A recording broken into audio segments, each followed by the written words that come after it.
more allegations of corruption against Independent Development Trust suspended CEO Tebogo Malaka have surfaced. In yet another Daily Maverick exclusive, investigative journalist Pieter-Louis Myburgh has revealed that an IDT contractor, a prominent Gauteng businessman, allegedly ripped off workers while bankrolling Malaka's new 16 million rand property. Myburgh exposed an alleged attempt by Malaka and her spokesperson last week to bribe him to prevent the publishing of the story around the property. Now, Pieter-Louis Myburgh joins us this afternoon to discuss this matter or article around the property. Good afternoon, Pieter-Louis. Thank you very much for joining us yet again on the program. So now the article around the property has been published and you've gone on to name the Gauteng businessman as having made payments towards her property. Just take us through what you uncovered around the property in your investigation. Yeah, look, so the alarming issue around here is that a contractor to the IDT, the Colin Mashawana Foundation, or at least its chairperson, made at least 2 payments towards a property being built for IDT CEO Tebogo Malaka in the Waterfall country state. So these transactions occurred while she was still the CEO before her suspension, and the entity in question, the Colin Mashawana Foundation, has a 60 million rand contract from the IDT to do EPWP employment programs for 1,800 people across 5 provinces in South Africa.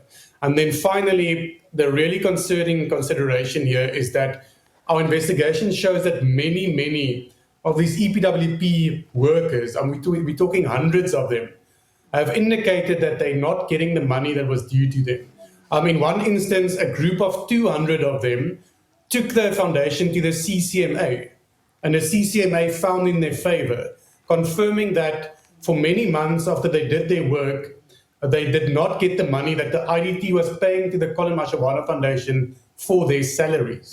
Now, Pieter-Louis, just in the interest of time, I just want you to try and break down or make the connection for people that if we speak EPWP, we're speaking public works, and what would be the connection here or link with anybody who would have gotten a contract through EPWP and IDT as the implementing agent? Can you just take us through that? Yes, so the IDT gets money from the Department of Public Works and Infrastructure, a lot of money in fact. It got 700 million rand for the previous financial year to do EPWP programs.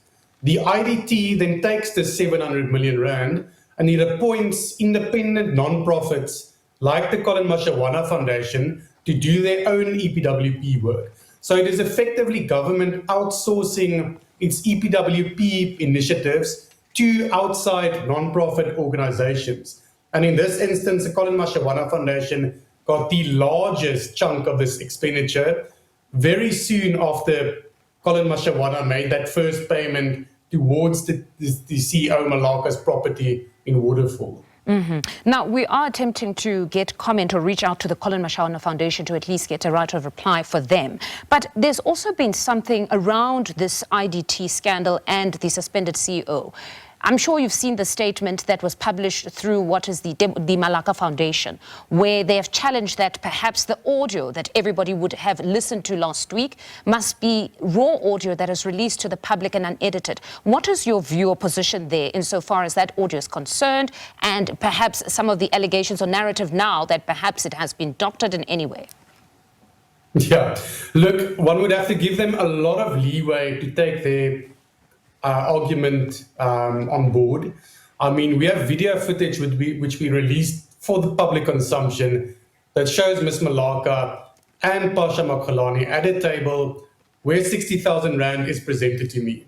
And at one point, there's a clip also, I asked her how much it is, and she uses the word 60. She referred to the bundle of cash and described how much money there was. If she wants to not distance herself between that offer and throw the spokesperson under the bus, that is up to her. But the video material, and I think any reasonable South African who would have seen the video material would have made their own conclusions. The issue about the unedited clips, that is something we are considering, just because this has become such an important public interest issue.